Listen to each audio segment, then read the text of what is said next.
আমি আজকে তৈরি করেছি ভেজ মোমোস। মোমোস তো সবাই খেয়ে থাকেন। আমি ভীষণ হেলদি করে এই মোমোসটা বানানোর চেষ্টা করেছি আজ।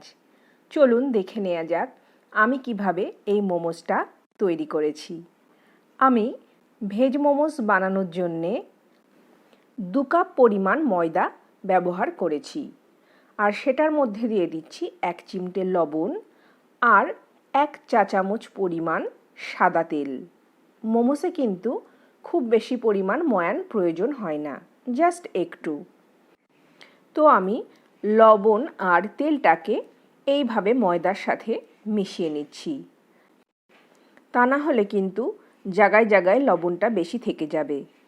তো ময়দাটা এরকমভাবে মেশানো হয়ে গেলে আমি দেব জল।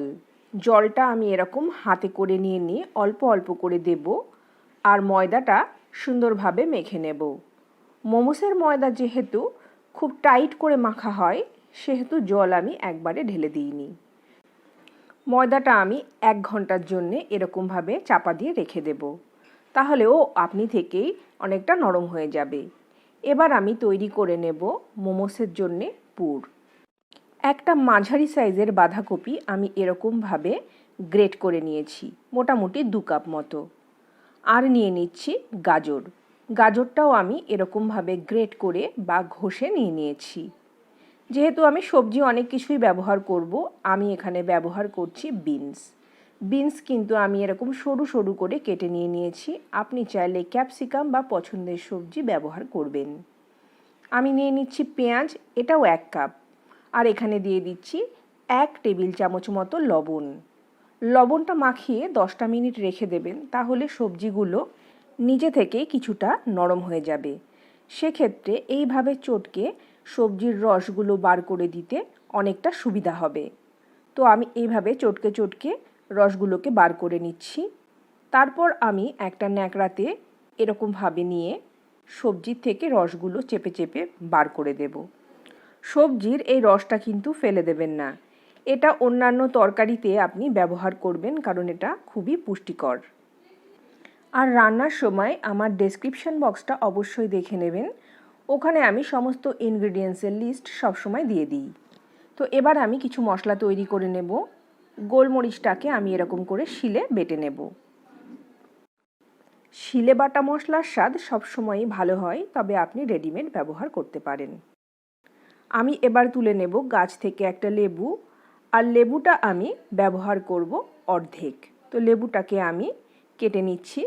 কেটে আমি অর্ধেকটা পরিমাণ লেবুর রস বার করে নেব। এবার মোমোসের জন্য যে পুর বানিয়েছি সেখানে দিয়ে দিচ্ছি 1 চামচ লঙ্কা, আর দিয়ে দিচ্ছি 1 চামচ আদা ছোট্ট ছোট্ট করে কাটা। দিয়ে দিচ্ছি প্রচুর পরিমাণ ধনেপাতা কুচি, এটা আপনারা ওই 1/2 কাপ মতো ব্যবহার করবেন। কালো মরিচের গুঁড়ো দিয়ে দিচ্ছি 1 চা চামচ, আর চিনি দিয়ে দিচ্ছি 1/2 চা চামচ। আর দিয়ে দেব এবার লেবুর রস, আর দিয়ে দিচ্ছি সাদা তেল 1 টেবিল চামচ। সাদা তেলটা দিলে সবজিগুলোর ভেতরে একটা সুন্দর গ্রিসি ভাব তৈরি হবে, যেটা স্বাদটাকে ভালো করবে। এবারে আমি ময়দাটাকে মেখে নেব খুব ভালো করে। অন্তত 10 থেকে 20 মিনিটের জন্যে আমি ময়দাটাকে খুব ভালো করে চটকে চটকে আর এইভাবে টেনে টেনে নিয়ে মেখে নিচ্ছি। ময়দাটা পুরো স্মুথ হয়ে যাবে। তারপর ময়দা থেকে আমি তৈরি করে নেব এরকম ছোট্ট ছোট্ট মার্বেলের মতো লেচি। লেচিগুলোকে খুব ভালো করে এরকম গোল গোল করে নেবেন, তাহলে বেলতে সুবিধা হবে। তো আমি এরকম কাঠের সারফেসের ওপরে একটু ময়দা ছড়িয়ে নিচ্ছি, নিয়ে এই ছোট ছোট লেচিগুলোকে বেলে নিচ্ছি একদম পাতলা পাতলা রুটি করে। পাতলা পাতলা বলতে ভীষণই পাতলা হবে, একেবারে কাগজের মতো। তবে গিয়ে কিন্তু আপনার মোমোসগুলো খেতে খুব ভালো হবে, ঠিক এই রকমভাবে। তো আমার রুটিগুলো কিন্তু একটু বড় হয়ে গেছে, ওই জন্যে আমার মোমোসগুলো একটু বড় বড় সাইজের হয়েছে। আমি ওই জন্যে দিয়ে দিচ্ছি 2 চামচ করে পুর। পুরটা দেওয়ার পর এইভাবে ভালো করে সেট করে নেবেন। তারপর মোমোসটা আমি 2 রকমভাবে বানাবো। তো প্রথমে আমি এরকম করে একটা প্লিট দিয়ে নিচ্ছি, তারপর পরপর প্লিট দিতে হবে সাইড থেকে নিয়ে। আর প্লিটগুলো এক জায়গায় করে নিয়ে একটার সাথে একটা লাগিয়ে লাগিয়ে সামনের দিকে এগিয়ে নিয়ে যেতে হবে, ঠিক যেমন আপনি দেখতে পাচ্ছেন। তো এরকম সুন্দরভাবে প্লিট আপনি করে যাবেন। তো আমি যেহেতু অনেকটা বড় বড় মোমোস তৈরি করছি, তো আমার সব কটা গুটি কিন্তু লাগেনি। আমার মোট 9টা মতো মোমোস তৈরি হয়েছে। এবারে শেষের প্লিটটার সাথে প্রথম প্লিটটা এভাবে জুড়ে হাত দিয়ে ভালো করে সুন্দরভাবে শেপ দিয়ে নিতে হবে, ঠিক যেভাবে আমি দেখাচ্ছি সেভাবে। আপনি যদি এভাবে মোমো তৈরি করতে পারেন তাহলে ভিডিওর এই পোর্শনটা একটুখানি এড়িয়ে যাবেন। আর যদি মুখের কাজটা এরকমভাবে তৈরি করতে আপনার অসুবিধা হয় তাহলে সবকটা প্লিট এক জায়গায় করে নিয়ে ঠিক এরকমভাবে চেপে দেবেন, তাহলেও কিন্তু খুব সুন্দর দেখতে একটা মোমোস তৈরি হয়ে যাবে। সেক্ষেত্রে আপনার মোমোসের ভেতরের পুরটা কিন্তু দেখা যাবে না। তো যাই হোক, মোমো তো আমার রেডি হয়ে গেছে। আমি এবার স্টিম দিয়ে নেব মোমোগুলোকে। আমি একটা ঝাঁঝরি থালা ব্যবহার করছি আর থালাটাতে মাখিয়ে নিচ্ছি তেল। তেলটা কিন্তু ঝাঁঝরি থালার গায়েও একটু ভালো করে লাগিয়ে নেবেন, কারণ অনেক সময় মোমোগুলো ফুলে গিয়ে ওই থালার গায়ে আটকে যায়।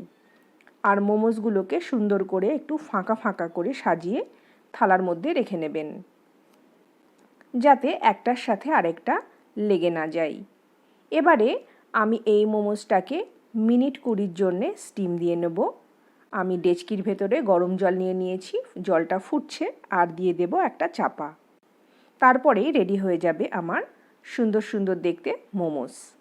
তো এত সুন্দর একটা হেলদি ডিশ অবশ্যই বাড়িতে ট্রাই করুন, আর কমেন্ট বক্সে এসে জানাতে ভুলবেন না কেমন হয়েছে আপনার মোমোস। আর আমার ভিডিও যদি আপনার পছন্দ হয়ে থাকে অবশ্যই একটা লাইক দেবেন, আর আমার চ্যানেলের নতুন বন্ধু হয়ে থাকলে চ্যানেলটা সাবস্ক্রাইব করে পাশে রাখা বেল আইকনটা প্রেস করে দেবেন। তো আজকের মতো বিদায়, নমস্কার।